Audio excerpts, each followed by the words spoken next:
Всем привет! Хочу сделать маленький видеообзор. Вот я прикупил такую бензокосилочку, так как моя старая уже испортилась. Как видим, еще она в коробке. Я коробку даже не открывал. Давайте теперь откроем и посмотрим, как она выглядит, какая у нее конструкция. Ну что, открываем. Вот как выглядит в коробочке. В принципе, все в сборе. Ничего нету, кроме инструкции. Достаем с коробки и смотрим. Собираем ручку. И так, как видим, ручка легко складывается, болтиками фиксируется с барашечками, и все. Сама корзинка вот такая. Вместимость корзинки 40 литров. Цепляется за два крючка. Можно косить как с корзинкой, так и без корзинки. Выбрасывает траву только взад. Выглядит снизу вот так. Нож вот такой стоит. Берет в ширину, когда косишь 42 сантиметра. Регулировка центральная, производится при помощи вот этой ручки. Есть 5 положений. Самая маленькая высота 25 миллиметров, максимальная высота 70 миллиметров. Самая высоко на 5, самая низко на 1. Данная косилка, как видим, сделанная практически из металла, пластика очень мало. Она самоходка, толкать ее не надо, она тянет сама себя. На данной косилке смонтированный двигатель 4-тактный, мощность 146 кубиков, 2600 Вт.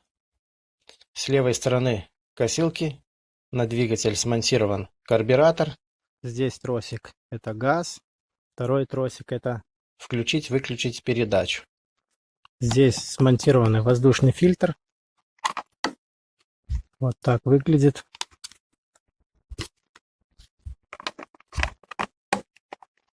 Здесь заливается бензин. Бензина лезет в бак 1 литр. Здесь находится карбюратор, по этому шлангу подается бензин в карбюратор. Здесь устроена вот такая под быстросъем вот такая трубка, для того, чтобы подключить можно было бы воду и автоматически промыть все, что там находится, вымыть, где стоит нож. Здесь на карбюраторе смонтирована подкачка бензина, так сказать, подсос вот такой. Здесь стоит свеча вкручена и колпачок. С обратной стороны сверху смонтированный стартер, смонтированный глушитель, патрубок со щупом мерить масло. Этот же самый патрубок еще и является и горлышком для залития масла в картер. Если надо слить масло с картера, вот сливается через эту пробочку. Масло я купил вот такое. Такое небольшое замечание. Данная косилка, когда покупаешь без масла, надо обязательно купить отдельно масло и залить в картер. В картер масло лезет всего лишь 600 грамм.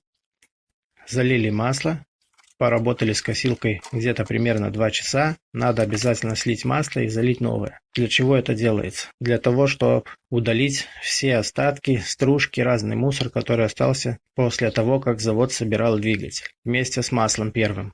Уже когда зальете второе масло, производитель рекомендует менять масло через 25 часов или хотя бы раз в сезон. Давайте зальем масло в картер, потом зальем бензинчика и попробуем завести и посмотреть, как она работает. Итак, меряем масло. Как видим, масло ровно максимум. Можно чуть-чуть меньше было залить, но ровно максимум. Как заведем, закачает насос масло и будет чуть меньше максимума. Это будет норма. Потом еще разочек померяем и убедимся. Бензин заливается чистый, без никакого масла, без никаких добавок.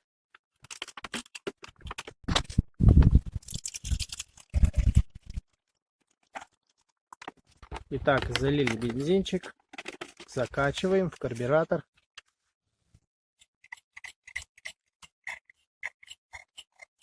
Закачали, пробуем заводить. Немножко даем газку и стартером заводим.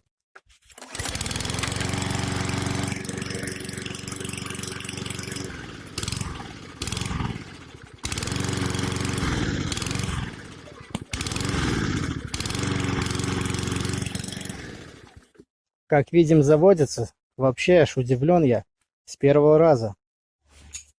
Это вот ручка на себя тянешь, это газ. Эта ручка, это если тянешь ее до ручки, она едет сама вперед. Назад отпускаешь, срабатывают тормоза и останавливается косилка. Если никакой ручки не дергать, можно ее самому толкать вперед-назад. Если эту ручку поднять, можешь сам толкать, как хочешь. Если хочешь, чтобы сама ехала, обратно надо эту ручку и эту. Когда сама будет ехать, но взад уже не подтолкнешь. Включается передача.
Косит, работает прекрасно, мне нравится. Ну-ка посмотрим.